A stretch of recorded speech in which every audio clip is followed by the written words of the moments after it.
in my head again. You had your heart set on me, but these feels, they come and go, and they come so easily. Tell me what it is about you that I can't forget, but you're breaking down my walls again, just to set me free. Why do I, baby, why do I love the way you always leave me? Why do I, baby, why do I love the touch but never love the feeling? Why do I, baby, why do I love the way you always leave me? Why do I, baby, why do I love the touch but never love the feeling?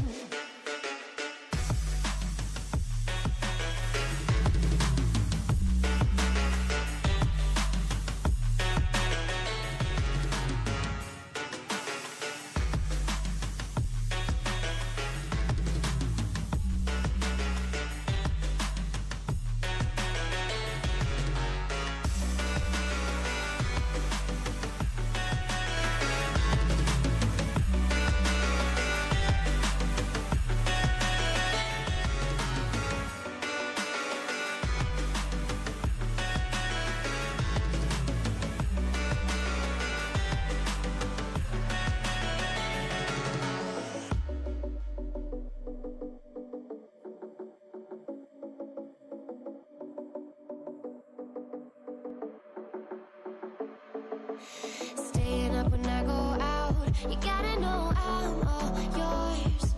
But when I say what's that about, you start slurring your words.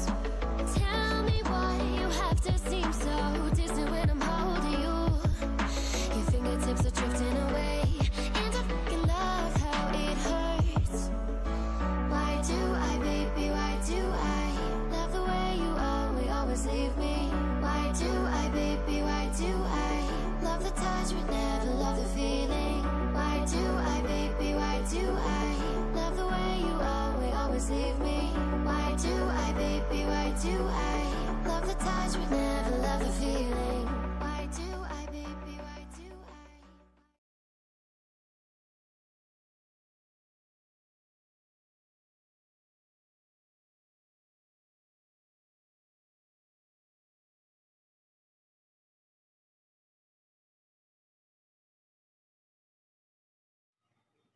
Assalamualaikum warahmatullahi wabarakatuh. Saya akan menjelaskan pengertian stretching beserta dengan prakteknya. Pengertian stretching. Stretching perenggangan merupakan bentuk latihan fisik di mana otot-otot pada bagian tertentu sengaja dipanjangkan atau direnggangkan. Tujuan dari latihan fisik ini adalah untuk meningkatkan elastisitas otot. Bagaimana gerakannya? Mari kita lakukan. Gerakan yang pertama, tempelkan telapak kaki di atas lantai. Dorong pinggang ke depan.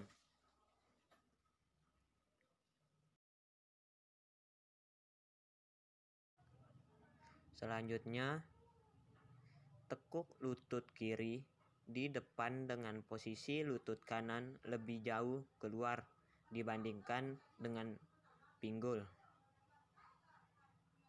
Contohnya kayak gini.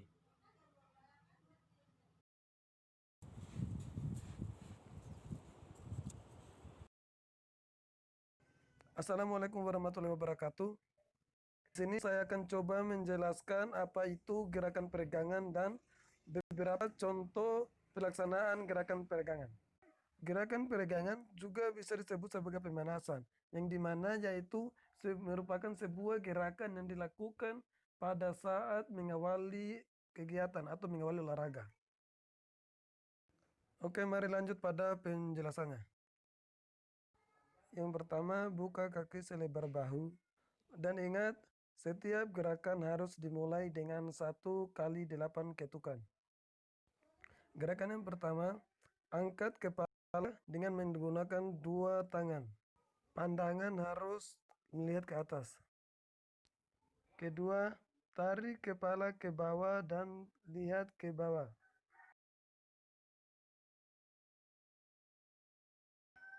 Langkah selanjutnya, palingkan muka ke arah kiri. Balas, pandangan tetap kembali menghadap ke arah kanan.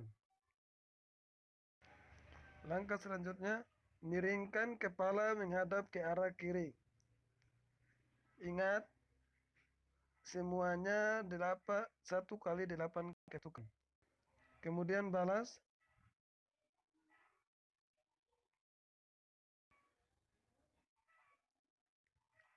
Oke, untuk langkah selanjutnya kita beralih ke tangan.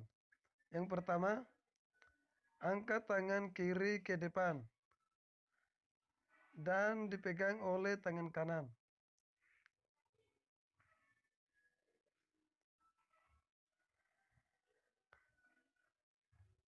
Kemudian, miringkan telapak tangan menghadap ke bawah.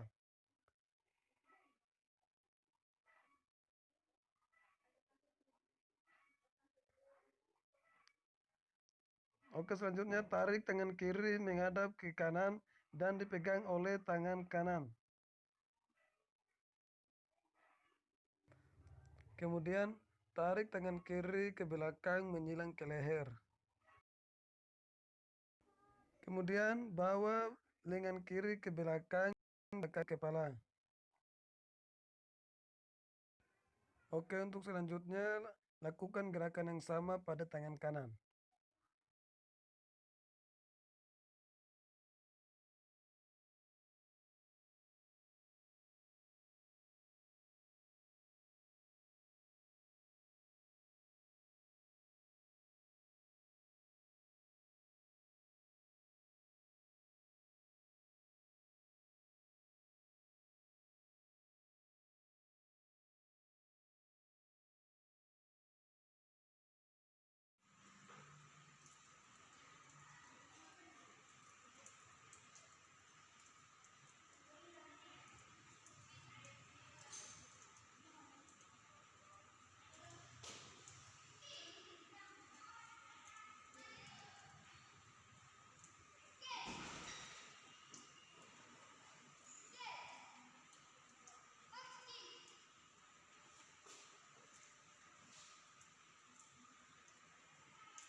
Assalamualaikum warahmatullahi wabarakatuh.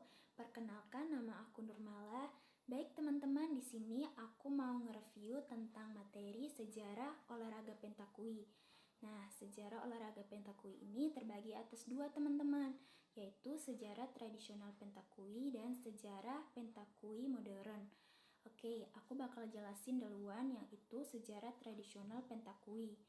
Pada awal abad ke-6 sebelum Masehi, orang Yunani kuno telah memainkan permainan melempar koin atau batu datar dan bola batu disebut Spiritis.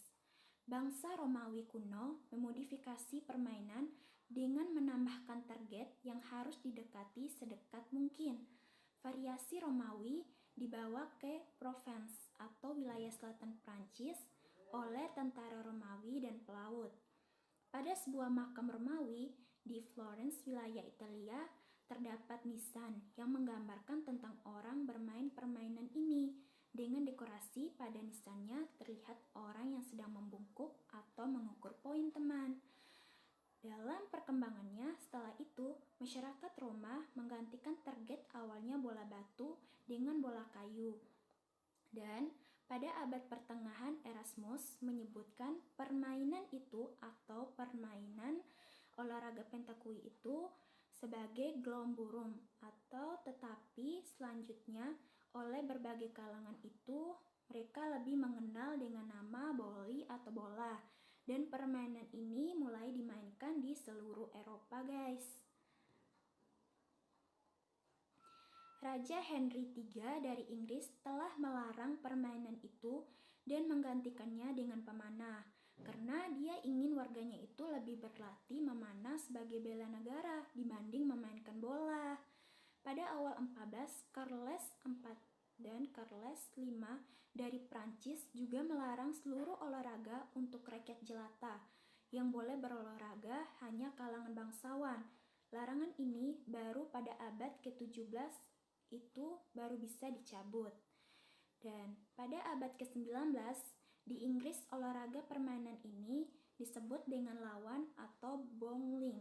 Sedangkan di Prancis olahraga ini tetap dikenal sebagai boule yang dapat dimainkan di seluruh lapisan masyarakat. Masséna, seorang seniman Prancis, membuat 2 lukisan menunjukkan orang-orang bermain game. Sedangkan Henry dan Baylok dalam La Comédie Hermione menggambarkan permainan ini dalam dramanya. Di Prancis Selatan boule telah berevolusi menjadi jeu professionnel atau ball lyonnaise, mirip dengan pentakui. Kecuali ukuran lapangannya yang jauh lebih besar dari pentakui dan permainan harus berlari 3 langkah sebelum membuang bola. Permainan ini dimaksudkan untuk desa-desa di seluruh provinsi. Pada lapangan tanah di bawah naungan pohon-pohon ini diceritakan secara rinci pada Memoir Novelist Marcel Pagnol. Oke teman-teman, sekarang aku udah masuk ke sejarah pentakui modern, yaitu pentakui dalam bentuk yang sekarang ditemukan pada tahun 1907 di kota La Cotte dekat Marseille oleh pemain Lyonnais Prancis bernama Jules Boulanger. Panjang pit atau lapangan dikurangi oleh sekitar setengah dan pelemparannya bola secara bergerak diganti dengan yang stasioner. Turnamen pentakui pertama dengan aturan baru diselenggarakan pada tahun 1910 oleh Ernest bersaudara dengan Joseph Pittiot, pemilik sebuah kafe di La Quintard. Dengan semakin simpel dan aturan yang universal, olahraga ini tumbuh dengan cepat teman-teman dan segera menjadi bentuk yang paling populer dari bowl. Dengan dibentuknya Federasi Internasional Pentakui atau Federation International di Pentakui Haute Jeu atau yang dikenal dengan FIPJP pada tahun 1958 di turnamen atau di negara La Contiat, kemudian diselenggarakan kejuaraan dunia pertama pada tahun ini ya teman-teman. Jadi itu aja sejarah pentakui yang aku jelasin. Semoga apa yang menjadi kurang dan lebihnya itu mohon dimaafkan, dan apabila ada kesalahan mohon dimaklumi. Sekian dari aku. Wassalamualaikum warahmatullahi wabarakatuh.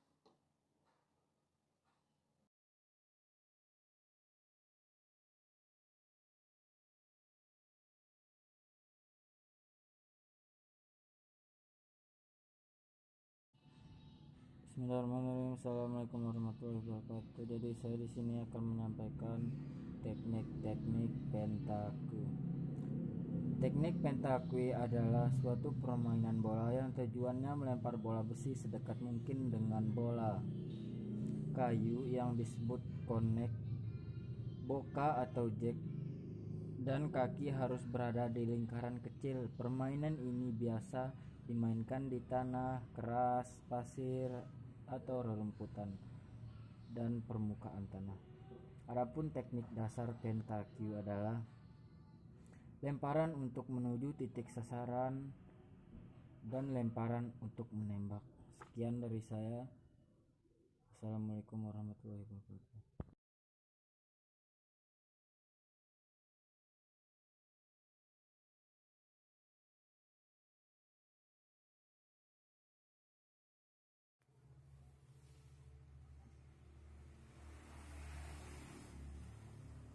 Assalamualaikum warahmatullahi wabarakatuh. Perkenalkan, nama saya Abigail Perkasa. Di sini saya akan menjelaskan cara bermain atau peraturan cabang olahraga petang. Oke, yang pertama, petang dapat dimainkan 1 lawan 1, 2 lawan 2, 3 lawan 3, perempuan atau pria, tidak ada batas usia. Yang kedua, tiap pemain memegang 3 bosi atau bola besar, kecuali main 3 lawan 3, bosinya ada 2. Yang ketiga, bermain diawali dengan tos. Pemenang tos dipersilahkan melempar boka dari dalam lingkaran yang disimpan di salah satu sisi lapangan dengan jarak lemparan minimal 6 meter, maksimal 10 meter. Diberi kesempatan 3 kali. Apabila belum memenuhi jarak tersebut atau gagal, lawan yang melakukan lemparan. Yang keempat, setelah boka atau bola kecil dilempar, selanjutnya pemenang undian melempar bosi atau bola besar sedekat mungkin ke boka. Yang kelima, selanjutnya giliran lawan yang melempar. Bisa mengarah semakin dekat ke boka atau bisa mengenai bosi lawan hingga terpental jauh dari boka. Yang keenam, regu yang paling jauh bosinya ke boka itu yang terus sampai habis atau sampai lebih dekat bosi kita dari lawan. Yang ketujuh, skor dihitung sampai 13 poin. Siapa saja regu yang mendapat 13 poin pertama, dialah pemenangnya. Oke, sekian, terima kasih dari saya. Mohon maaf apabila ada kekurangan. Assalamualaikum warahmatullahi wabarakatuh.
Assalamualaikum warahmatullahi wabarakatuh.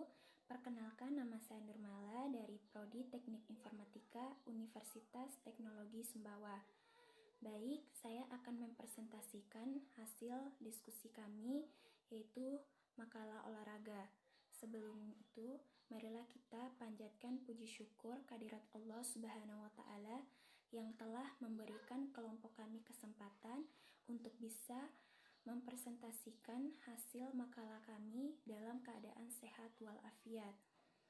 Dan tak lupa pula kita haturkan dan kita panjatkan kepada Nabi besar kita Muhammad sallallahu alaihi wasallam. Allahumma salli ala Sayyidina Muhammad wa ala ali Sayyidina Muhammad, yang telah membawa kita dari alam kegelapan menuju alam yang terang benderang seperti sekarang ini. Baik, untuk tidak memperpanjang kata lagi, saya akan langsung mempresentasikan hasil makalah kami atau hasil diskusi kami, yaitu makalah olahraga tentang bola voli.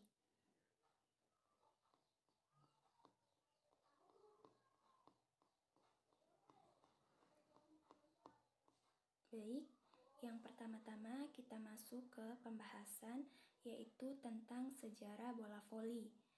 Permainan bola voli diciptakan oleh William G. Morgan pada tahun 1895.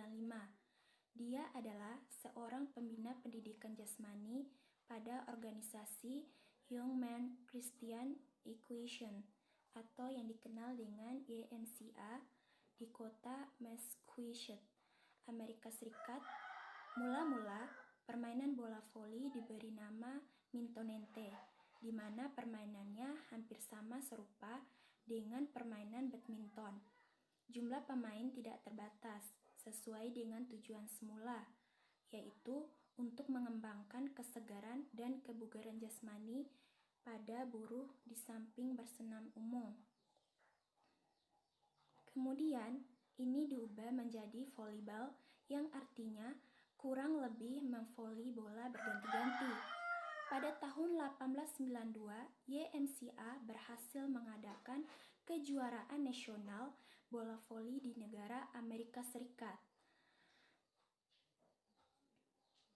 Pertandingan bola voli yang pertama tahun 1947 di Polandia. Pada tahun 1948, IVBF atau yang dikenal dengan International Volleyball Federation didirikan dengan anggota 15 negara dan berpusat di Paris. Pada Perang Dunia II, pemain ini tersebar di seluruh dunia, terutama di Eropa dan Asia. Setelah Perang Dunia II, prestasi dan popularitas pemain bola voli di Amerika Serikat menurun. Sedangkan di negara lain, terutama di Eropa Timur dan Asia, berkembang sangat cepat dan massal. Indonesia mengenal permainan bola voli sejak tahun 1928, yaitu pada zaman penjajahan Belanda. Permainan bola voli di Indonesia berkembang sangat pesat di seluruh lapisan masyarakat, sehingga timbul klub-klub di kota besar di seluruh Indonesia. Dengan dasar itulah, maka pada tanggal 22 Januari 1945, PBVSI atau yang dikenal dengan Persatuan Bola Voli Seluruh Indonesia didirikan di Jakarta bersamaan dengan kejuaraan di Yogyakarta. Setelah tahun 1962, perkembangan bola voli seperti jamur tumbuh di musim hujan. Yang kedua yaitu B, pengertian bola voli. Pengertian bola voli adalah sebuah olahraga bergu atau tim, dan setiap tim terdiri atas 6 pemain aktif dan 6 di bangku cadangan. Masing-masing tim berlomba mengumpulkan angka sebanyak-banyaknya untuk memenangkan pertandingan tersebut dengan cara menjatuhkan bola ke daerah lawan lapangan. Juga bisa mendapatkan angka dengan syarat lawan melakukan kesalahan yang diselenggarakan di bawah peraturan. C. Peraturan dalam olahraga voli. Setiap tim terdiri dari 6 pemain aktif atau berada di dalam lapangan dan 4 pemain cadangan berada di bangku cadangan. Untuk memulai jalannya pertandingan dengan cara servis terlebih dahulu oleh satu tim dan bola harus masuk. Jika gagal maka lawan mendapat poin. Apabila satu tim berhasil menjatuhkan bola ke daerah lawan maka tim tersebut mendapatkan poin. Sekian. Di sini saya akan menjelaskan tentang peran-peran yang ada di dalam olahraga bola voli. Olahraga bola voli sendiri terdiri dari 6 pemain, di mana setiap pemainnya memiliki perannya masing-masing. Peran yang pertama yaitu tosser. Tosser adalah pemain yang bertugas mengatur jalannya pertandingan atau mengumpulkan bola ke teman-temannya untuk di-smash ke lawan. Dalam olahraga bola voli, tosser menerima bola kedua lalu diumpankan ke temannya untuk bola yang pertama diterima oleh teman lainnya lalu diumpankan ke tosser. Yang kedua yaitu spiker. Spiker adalah pemain yang bertugas memukul bola dengan keras supaya bola masuk ke daerah lawan atau juga bisa mengenai lawan lalu out. Yang ketiga, libero. Libero adalah pemain yang bertugas menerima bola dari serangan lawan atau juga bisa disebut pemain bertahan. Libero adalah salah satu pemain yang mempunyai passing bagus untuk mengamankan bola. Pemain libero tidak boleh maju untuk melakukan smash. Yang keempat, blocker atau defender. Blocker atau defender adalah pemain yang bertugas untuk membendung serangan lawan dengan cara memblok bola agar bola tidak masuk ke daerah kita. Dalam permainan bola voli terdapat teknik dasar servis. Teknik lever service yang pertama, satu badan direlekskan, kemudian langkahkan salah satu kaki ke depan, bola dipegang oleh tangan di depan, kemudian tangan yang memukul sejajar, lambungkan bola, kemudian pukul. Menjelaskan tentang teknik pull snatch. Yang pertama, berdiri tegap. Yang kedua, langkahkan kaki ke arah bola, kemudian loncat dengan pukulan keras, tolakan keras, dan kemudian ayunkan tangan lakukan pukulan.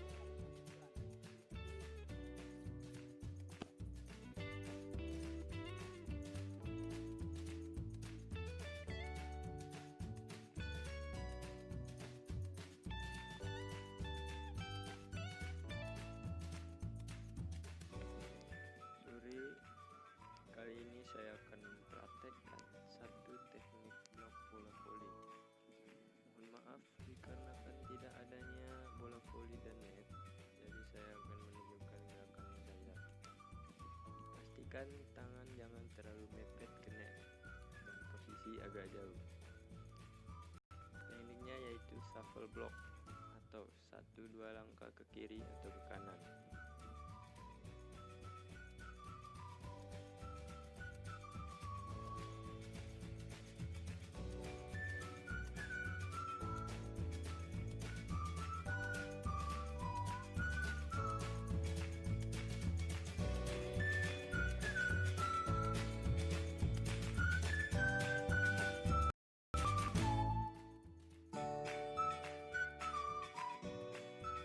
Saya akan menjelaskan tentang apa itu passing.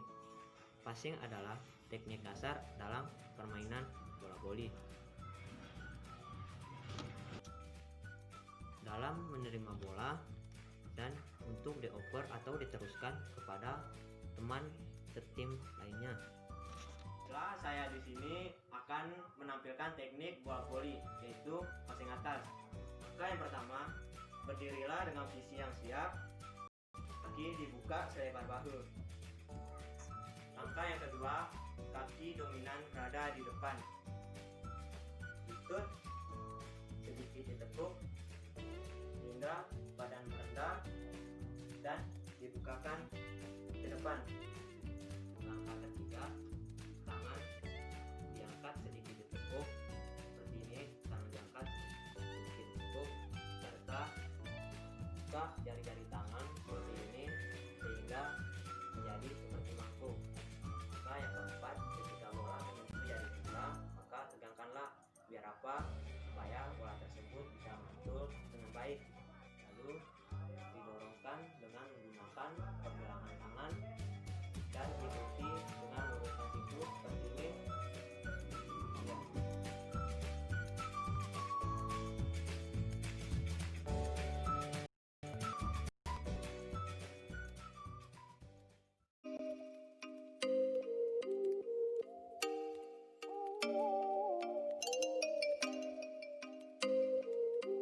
Assalamualaikum warahmatullahi wabarakatuh. Di sini saya akan menjelaskan dampak positif dari olahraga. Dampak positif dari olahraga yaitu dengan olahraga rutin dapat memberikan bagi kita banyak manfaat bagi kesehatan kita. Antara lain menjaga berat badan, meningkatkan stamina, dan juga kebugaran tubuh. Dengan olahraga rutin juga dapat mencegah berbagai penyakit seperti penyakit jantung, stroke, hipertensi, dan diabetes. Selain itu, olahraga juga dapat mengurangi stres dan depresi, dan juga memperbaiki mood, meningkatkan fungsi eksekutif otak, dan juga memperpanjang umur dan membuat Anda lebih bahagia. Baik untuk otak dan tulang, dapat juga meningkatkan tingkat energi, dapat membantu relaksasi dan kualitas tidur, menjaga kesehatan kulit, kehidupan seks lebih baik dan Bismillahirrahmanirrahim. Assalamualaikum warahmatullahi wabarakatuh. Jadi saya akan menjelaskan dampak negatif dari olahraga. Jadi sebenarnya dampak negatif dari olahraga itu tidak ada. Dampak negatif itu akan terjadi apabila kita melakukannya secara berlebihan. Adapun dampak negatif berolahraga secara berlebihan yaitu Yang pertama itu kelelahan, kemudian nyeri otot, kemudian sakit pada bagian pinggang, kemudian susah tidur. Adapun dampak jangka panjangnya, melemahnya sistem kekebalan tubuh, tidak baik bagi kesehatan jantung, gangguan menstruasi, dan gangguan seksual pada pria. Sekian dari saya, wassalamualaikum. Olahraga yang cocok untuk setiap usia manusia. 1. Olahraga untuk anak balita, yaitu jogging, berenang, bersepeda, lompat tali, bermain bola, senam, dan menari. Olahraga untuk anak remaja, yaitu berjalan santai, lari, sepak bola, futsal, basket, voli, tenis, lompat tali, gimnastik, dan aerobik. Olahraga untuk orang dewasa, yaitu meliputi olahraga tipe aerobik antara lain berlari, berjalan cepat, berenang, bersepeda, senam aerobik, dan olahraga tim kompetisi seperti sepak bola dan basket. Yang kedua, olahraga intensitas sedang atau tinggi, seperti saat kita melakukan olahraga dengan intensitas sedang, maka kita masih dapat berbicara dengan leluasa saat berolahraga, tapi kita tidak memiliki cukup napas untuk bernyanyi. Begitupun ketika kita melakukan olahraga dengan intensitas tinggi, kita hanya dapat berbicara dengan terengah-engah, di mana kalimat kita akan terpotong karena kita harus menarik napas. Olahraga untuk orang tua yaitu berjalan kaki, berenang, tai chi, yoga, dan bersepeda. Contoh gambar olahraga untuk orang tua sebagai berikut. Macam-macam cedera olahraga. Pernah kan kalian mengalami cedera saat atau setelah olahraga? Cedera olahraga adalah cedera yang terjadi pada sistem otot dan rangka tubuh selama olahraga akibat suatu ketidaksengajaan atau kecelakaan, maupun kesalahan yang sebenarnya dapat dihindari juga seperti kurang pemanasan, faktor motorik, dan tingkat stres yang terlalu tinggi. Macam-macam cedera olahraga. Yang pertama, cedera tingkat ringan. Yang kedua, cedera tingkat sedang. Dan yang ketiga, cedera tingkat berat. Cedera tingkat ringan. Pada cedera ini, penderita tidak mengalami keluhan yang serius, tetapi dapat mengganggu penampilan atlet. Contoh, lecet, memar, sprain yang ringan. Yang kedua, cedera tingkat sedang. Pada cedera ini, kerusakan jaringan lebih nyata berpengaruh pada performansi atlet.